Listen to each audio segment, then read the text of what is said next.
Welcome to Awakening You channel. If you appreciate what we do, please support us. Thank you. I wish to speak to you not only as teacher and master but as brother, as one who has walked the earth and had the human experience not only of longing and desire, but also of partnership, the practical application of love. Greetings, I am Jesus Sananda, brother of your heart and brother of your soul, brother of your journey. For, yes, I do not walk the earth in human form at this moment in time, for all of you know of my promise to our beloved mother that I will not do so until peace reigns upon the planet.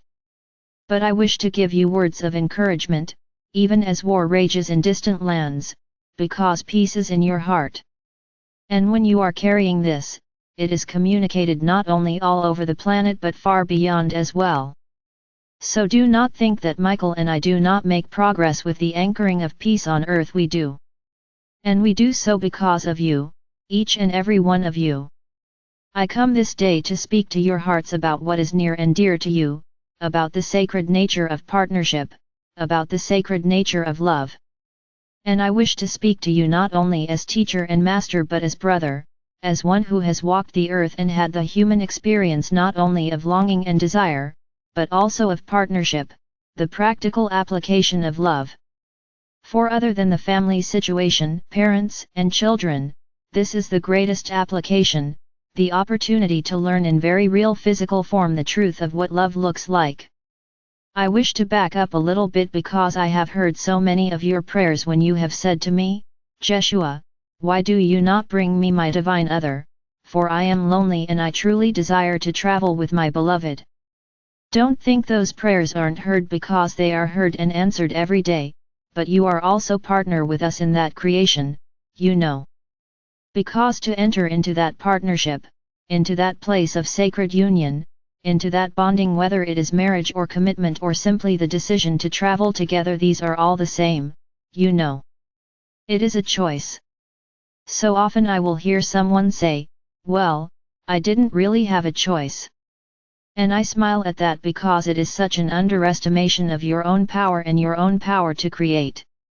When I was man on earth long ago, I desired to know love and relationship, to know that sweetness of sacred union.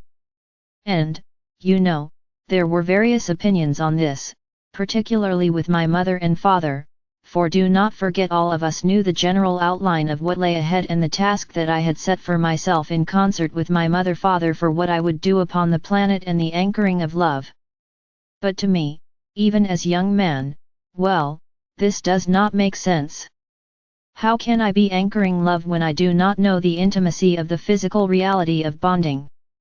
And I am not just talking about sexual intimacy, for that is such a small part of it. It is the joining of hearts and souls together. It is the decision that you will travel together and that you will grow and laugh and cry and create. Of course as individuals, but also as one, each one having the other's back. My beloved wife, Magdalena, she knew. But let us tell you, the most difficult challenges were not the politics and the persecution by the Romans and by the Pharisees. It was not the walk to crucifixion. The most challenging issues and moments were what we faced together as we looked at each other as mirrors and tried to grasp and understand the feelings of each other, of what the thought process was, of what the fears were, and yes, even what the blockages were. And we would do this, and it would bring us closer and closer. We had 2 children, you know. Our first son died. We would have never survived such a loss if we had been isolated, but we turned to each other. And even in those moments of desolation and great difficulty, we found the joy of Mary's pregnancy, of the time that we had with our beloved son. And it deepened the bond between us, and in some ways it also allowed us to know what we would face with my death in my transition back home. Sacred union, the commitment of heart and soul, is the greatest gift because it also involves every part of you. It is ego. It is personality. It is heart. It is soul. And it is putting into action what you choose to do. It is putting into action the choice to truly merge and remain as separate individual, for it has never been the purpose of union to lose your sacred self, that unique angel that you are upon the planet. So it is the greatest challenge, but it is also the greatest joy and the greatest opportunity for growth.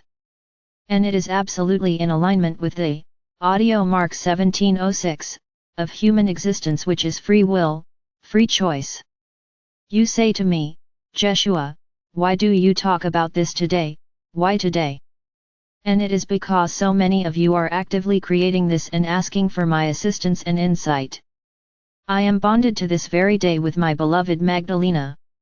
Nothing can ever break that bond of love. Yes, there will be lifetimes where you will join with other soulmates and soul friends, but when you have had that connection, it does not disappear. It travels with you throughout time and space. And the benefit of that is that when you see your beloved, you recognize them. You know them by the smile in your heart and the jump in your tummy. It is a time of differentiation. We have talked a great deal about this. And many of you are absolutely clearing the table. But do not clear it of this desire for union, for partnership, because it is also a time when that dream, when that request and that reality is being brought forward for each and every one of you who have requested it. And I promise you, if you turn to me, I will help you. I will help you gently, humorously, and compassionately so that you may fulfill your heart's desire of knowing love in form. I am with you. Go in peace. Farewell. Channeled by Linda Dillon.